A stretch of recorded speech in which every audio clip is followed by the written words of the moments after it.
Welcome to Visionary Aquaponics, a podcast dedicated to inspiring a global aquaponics movement for food freedom, water wisdom, and permaculture-inspired aquaponics. Keep listening for the best advice from the world's pioneers and visionaries in backyard and commercial aquaponics. And now, here's your host, Maribou Latour. So where are you sending off the water to get tested? Is it just a national lab or just local places wherever you go in whatever state you're living in? Well, when Molly and I were working exclusively in Wisconsin, we actually had some friends at the University of Wisconsin, Milwaukee, and they would do a lot of the testing for us because they wanted the data themselves. So, you know, they would be able to collect this data and write research on it later. And it was a win-win for all of us. Later on, yes. I mean, you can get online and you can find water and soil testing services.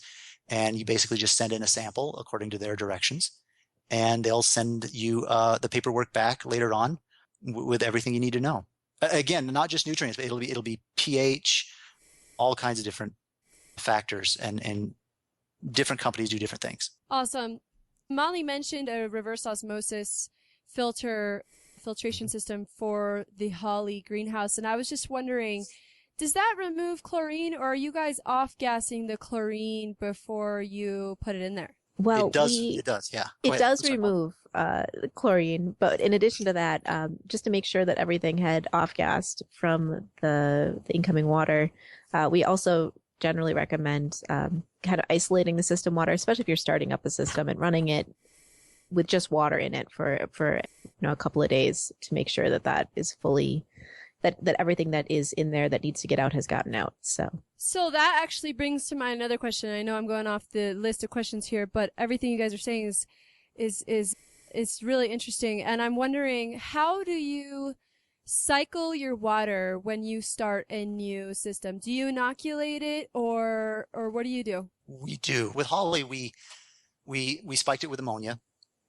We did a fishless cycle. We also had Casey, the teacher, had his home fish aquarium tested, and he felt that it was a very healthy system. It had been going on for a long time.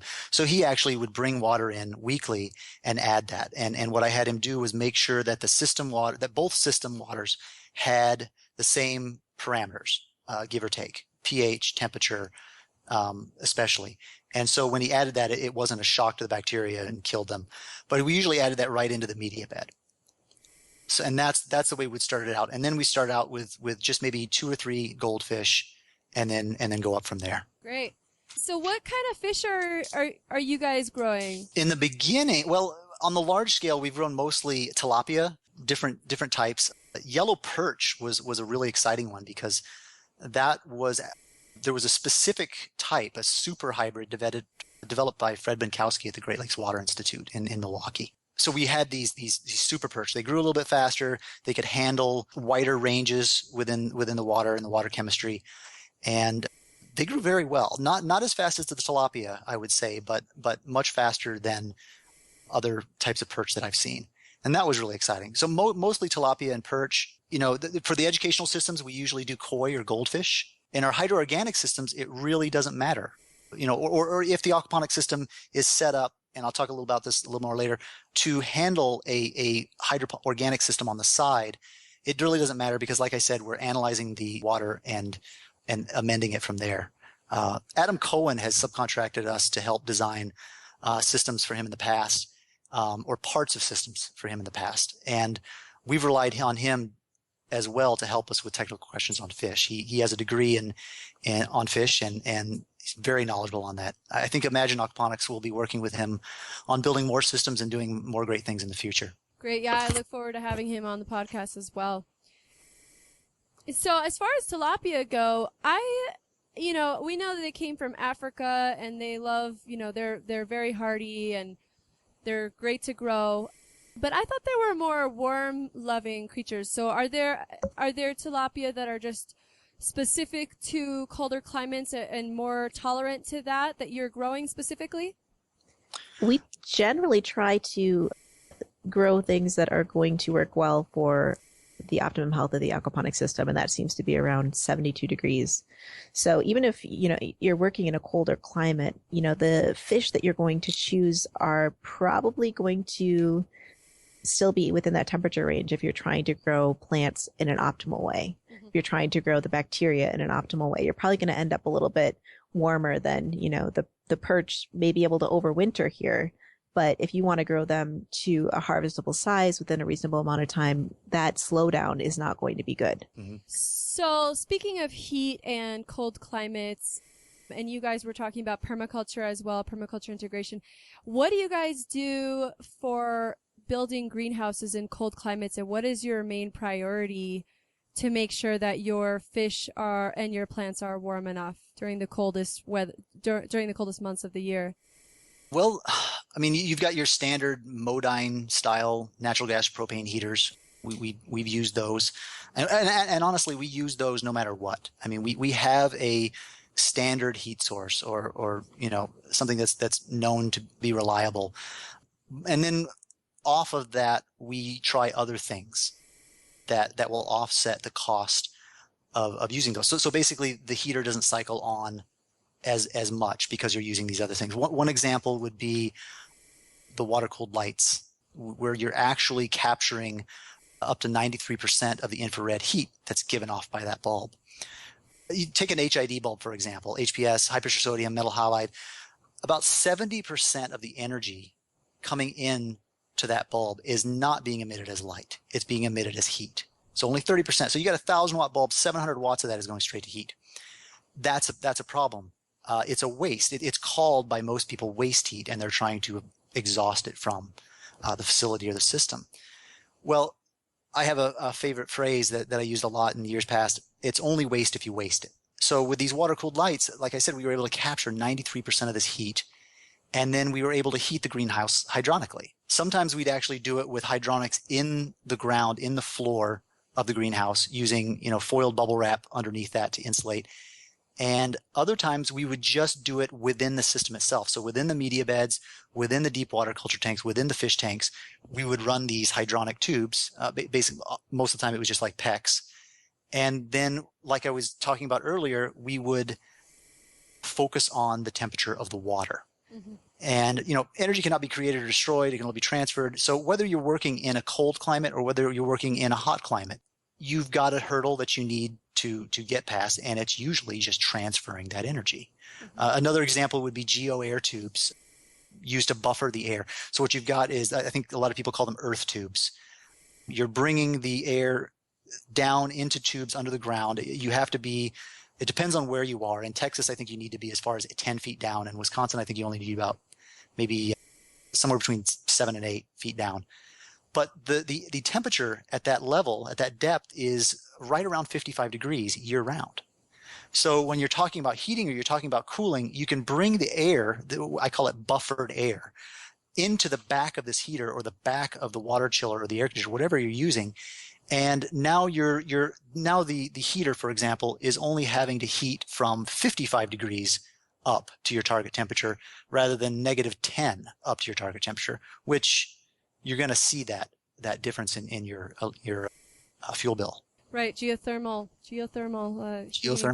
Right. So, have you considered looking at passive solar design to insulate and capture the most thermal mass year round, so that you wouldn't need to heat the water as much? You're talking about like black barrels absorbing, on the north side of the greenhouse? Stuff like that? Well, that's the old way, but yeah, it basically south facing, capturing the angle of the winter solstice sun and mm-hmm.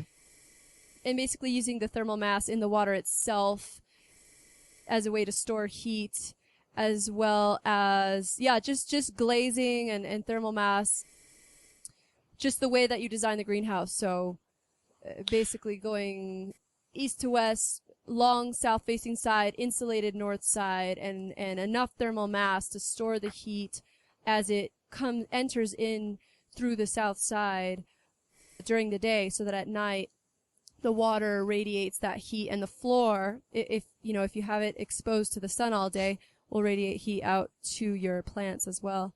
Exactly. Yeah. Just, I mean, it's all about thermal mass.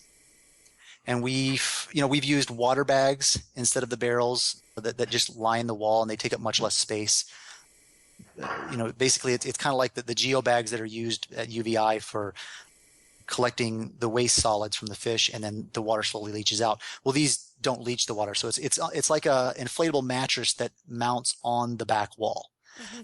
And it's black, and you can drop reflective material down in front of it on the warmer days and whatever. And that absorbs that. But again, I focus less on the greenhouse environment than on the system. So, what I like to do is maintain that water temperature. And with a lot of the, especially the more recent designs, we're actually making the system to hold much more water than you normally would. Mm-hmm. And that creates that thermal mass. It creates that buffer. So it takes a long time to heat up that water during the day. And then by morning, the water has cooled down. And, again, the next day, it takes a long time for that to heat up again. So, or cool down if you're in the colder climate, vice versa. So that's again what I focus on, trying to get the environment of a greenhouse made of walls with an R value of less than 5 or 2 or whatever.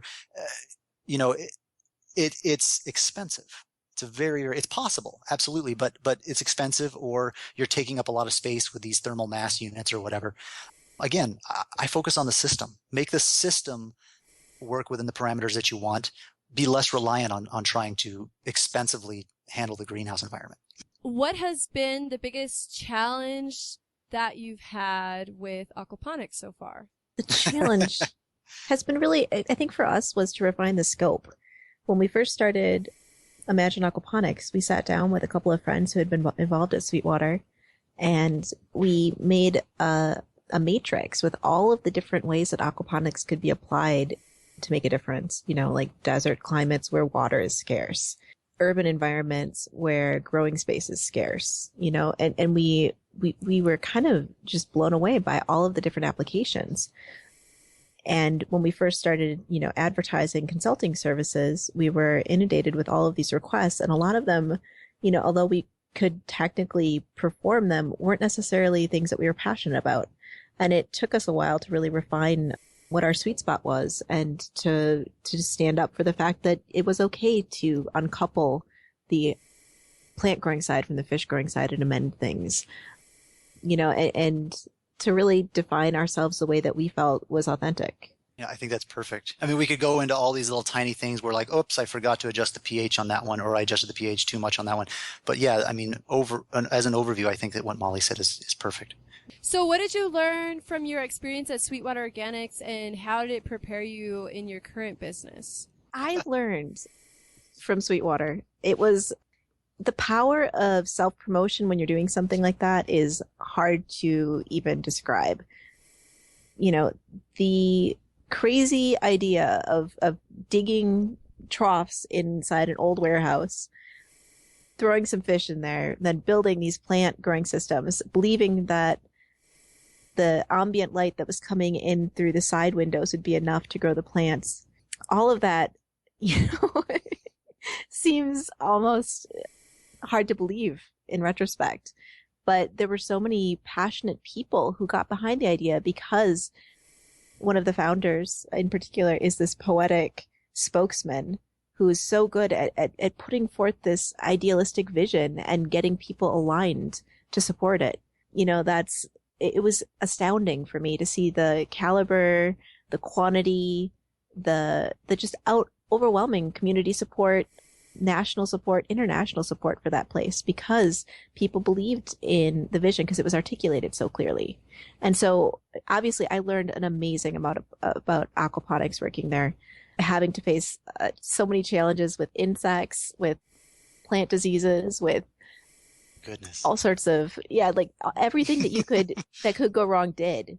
But the thing that I take away from it is really that if you have an amazing vision, go for it. Obviously, we learned the importance of proper business planning as well.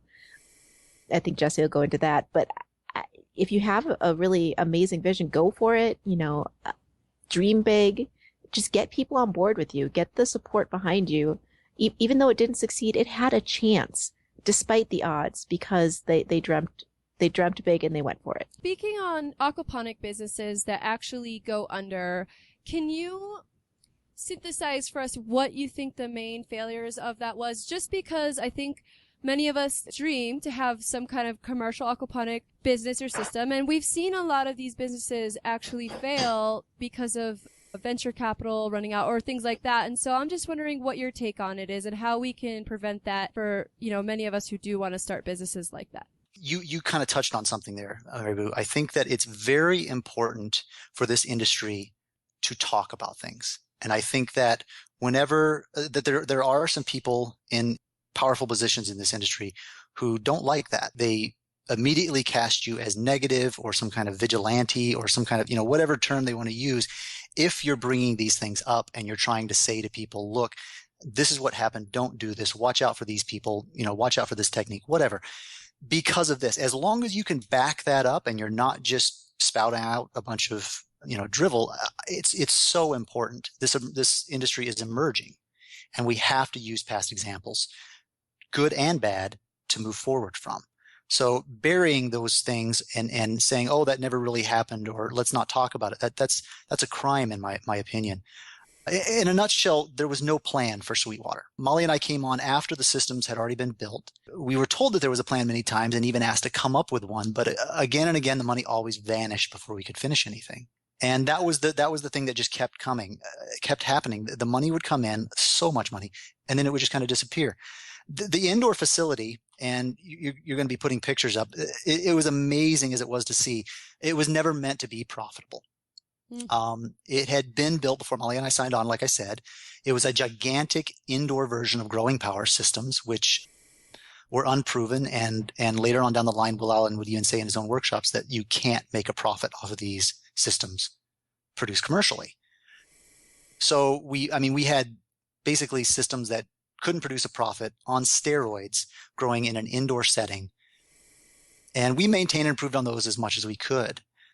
In my mind, it was meant to attract attention. And from, the Wall Street Journal to NBC Nightly News, that's exactly what it did. And also a lot of money, attracted a lot of money. I think that had the money been spent on what it was supposed to have been spent on, Sweetwater Organics would still be thriving today. I own 10% of the company. There was nothing about me that wanted to destroy that place, but the truth had to get out. From the first month I arrived there, I said that we needed to grow outside. I brought in some lights to light the indoor setting very, very cheaply using my industry contacts, but I never thought that we were going to be able to make a living off of growing lettuce under kilowatt burners. So during the months before a lot of the staff walked out, I remember I was talking with Emmanuel Pratt about making Sweetwater profitable. And I told him if we could install adequate filtration, that was the first thing, and we could get the water from the indoor fish tanks out to the tower systems in the 7 commercial scale greenhouses that were set up at that point outside. The water could be pumped to the tanks that were out there, originally designed to be fish tanks. But, I thought a better route would be to have an aquaculture system on the inside, take that water, adjust the nutrient profile, and grow whatever plants we wanted to grow outside. So maybe not even grow plants at all indoors, maybe just seedlings or something that was, staged to go outside. And that's what I'd been doing with organic hydro, and some would balk, but I would at least consider that to be a subset of aquaponics, just as much as Paul Vanderwerf's decoupled systems designs are subsets of aquaponics. But anyway, the money just disappeared before any of that could be finished. There's another indoor aquaponic company I just thought of that failed. I can't remember their name, but they're now offering consultation on what not to do. And we did that too for a while, a very short stint. I don't recall when we started, but I do remember when we stopped. And it was after talking with a lady named Sarah Tabor, who was working with the AA, the Aquaponics Association. And she was thinking about starting a system down in Florida. And she wanted to hire me to help her avoid any pitfalls in starting out. And so I warned her of the reasons like Sweetwater failed based on really common sense practices that were ignored. I remember saying things like adequate filtration and, things as crazy as, if you take an investor's money to do something, you should actually use that money to do that thing, right? Sounds so basic and common sense, but I can quote, and I won't, but I can quote 7 different examples during the course of Sweetwater where that did not happen. So, and one thing for sure, Molly and I learned a tremendous amount from working at Sweetwater. Envision a situation where every day you come in and something is teetering on the brink of disaster. You know, Survivor, that show, they got nothing on Sweetwater. You know, even managing the basics, ammonia, pH, temperature of a 70,000 gallon system that's imbalanced, you're going to learn a whole lot, and not just about what not to do. We learned a whole lot of things about what we're still doing now with our systems. We also, I guess, kind of learned the strength of the biological systems that underlie, aquaponics. Absolutely. Because the systems were so stressed. For example, the original tilapia that they had brought in had been treated with hormones so they would all be male, correct? Mm-hmm. And so that allows for a faster growth rate, etc. But that treatment wears off if they're not harvested in time. So the tilapia tanks that started off with 6,000 fish or however many fish soon ballooned within like a year or two to have like upwards of 15,000 to 20,000 fish in a 3,000 gallon tank. 9,000 gallon. Yeah. Wow. So, and because of that, there was so much fish waste that the pH became highly unstable. And, that we saw pH ranges, as low as 3, and the fish were still alive somehow. It was unbelievable to see, the plants when we had super high levels of sodium, because in order to combat the fish waste, and try and save the fish, they added salt. Sodium chloride, yeah. Sodium chloride to combat the nitrite poisoning. And that, of course, harmed the bacteria, harmed the plants, but nothing ever, completely failed. I think a lot of that was due to the efforts of everyone working there to keep everything as much on track as possible. But, things rebounded in a way that you wouldn't see in a hydroponic system, and that was really intriguing to watch play out. This is really interesting because there are so many of these aquaponics businesses that have failed because of too much money, going too quick and all that stuff. So I just I don't know much at all about Sweetwater Organics, but from the conversation, I'm going to synthesize it to what I think maybe some of the issues were. And it seems like it was really big. There was a lot of money spent on things that it shouldn't have been spent on. Fancy technology without the sustainability behind it to actually capture the most light. Instead of having a low density system with a small number of fish to plants, it seems like the ratio of fish to plants was way too much for the filtration to occur with the plants themselves, where if you were growing enough plants, you would have had that filtration happen naturally. But it seems like that wasn't happening, so there was an imbalance in the system. Is that correct? Correct. I would say that when they started, the initial excitement was the fish farming. Some people come to aquaponics because they're really passionate about plants. Some people come to aquaponics because they love eating fish. One of the co-founders of Sweetwater was definitely in it for the fish. And so when he ordered fish or was stocking the tanks, he definitely stocked them a little bit heavy to begin with. And on top of that, there was this partnership with the Great Lakes Water Institute and Fred Binkowski, where there were perch periodically available. And they would be, I don't know if they were donated or just offered at a really great price when other deals would fall through because we were in the vicinity.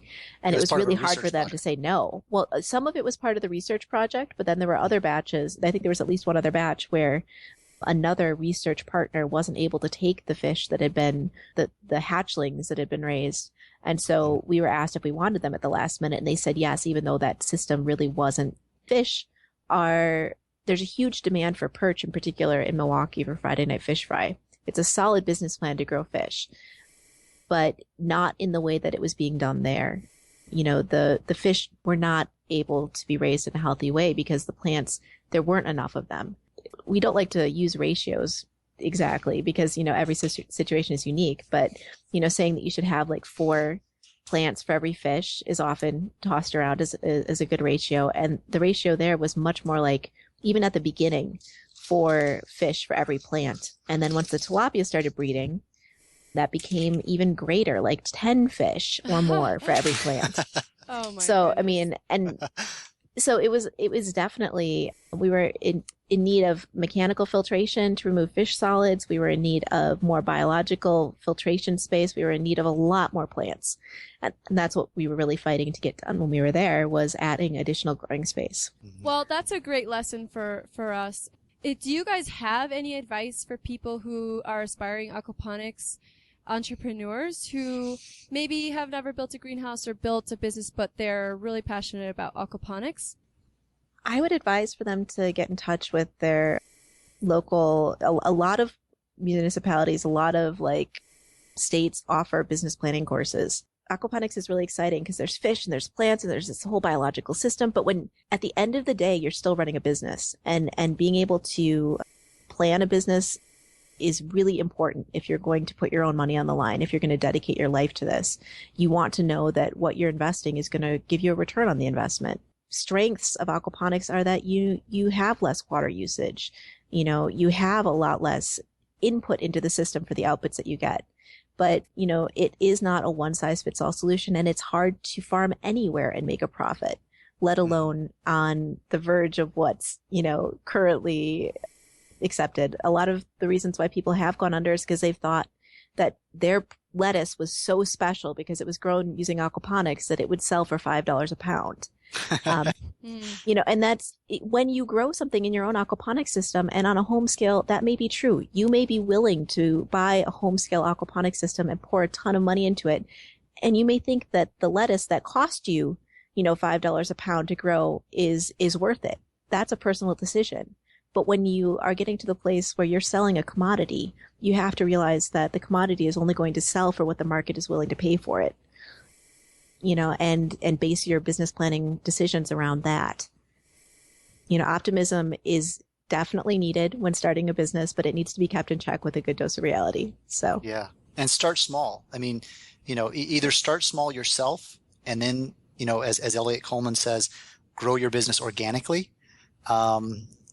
Which is kind of a play on words. Grow it slowly and step by step. As soon as you can pay for the last thing you did, then move ahead. Or if you want to start big right away, bring in some people who have done exactly what I just said, who have already started on the small scale and moved their way up and proven that they can do it on the large scale. Yeah, that's great advice. Just the experience with Sweetwater Organics and how big it was. And it makes me wonder if there was any testing beforehand for the scale that they were at before they started their business plan. Are you talking about Sweetwater? Yeah.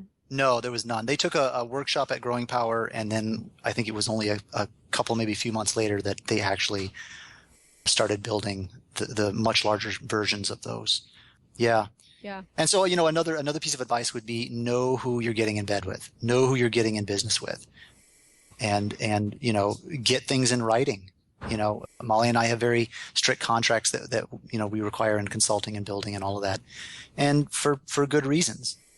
We love the people we've worked with. We've had great experiences with the majority of them, but there have been more than one time when we were very glad we had a signature on a piece of paper. Mm-hmm. So, there's the big farm out in California. I won't name it, but it had a big kind of dramatic whatever happened to it for similar reasons. I mean, there were people that did some things that weren't so cool, and other people got ousted out. So yeah, just build relationships, know who you're dealing with, get contracts signed, and start small or work with somebody who has. Great. So, on the topic of profitability and monetization, what do you guys, in your opinion, what do you think is the best way to make a profit and monetize systems in your experience? Well, it's so dependent on the variables in the marketplace. It really is. I mean, in our circumstances, like we have a business plan that for an combination indoor-outdoor system, indoor greenhouse system, that's completely based upon, selling lettuce at market prices and selling things based on selling tomatoes, based on market prices, all of that, but that's because we were able to tweak the energy usage to a point that made that feasible. The cost to grow is less than what the going market price is to sell. So it works. On a smaller scale, I, have dreamed of setting up one just growing culinary herbs, because I feel like herbs are a really nice sweet spot. you're able to grow higher value plants that are sold in really manageable qualities. And I think that leafy greens naturally grow so well in aquaponics that it's kind of a no-brainer. But, we do a lot of consulting and a lot of educational work, but we don't do a lot of active farming at this point in time. I hope someday in the future that my life will be a little bit different and I'll be doing a little bit more hands-on day-to-day growing. In terms of people trying to figure out what their niche is, go to the grocery store, go talk to chefs. I mean, I work at farm to table restaurants as well as doing the aquaponics thing. And I have regular conversations with, the people I work for and saying, well, what's something that you would love to have in December that you can't get because the local farmers aren't able to supply it? And then, talk with them. There are a couple of aquaponic growers and we're working with them to get those particular greens and ingredients on their plates so that they can continue to serve that farm fresh, like appearance, flavor all through the year. And it's really exciting to see that really come full circle from where we started moving here. Thank you for listening to the Visionary Aquaponics podcast. To learn more about aquaponics, please visit our website at www.visionaryaquaponics.com. There you'll find more strategies, tips, and tricks to get you started in your aquaponics journey.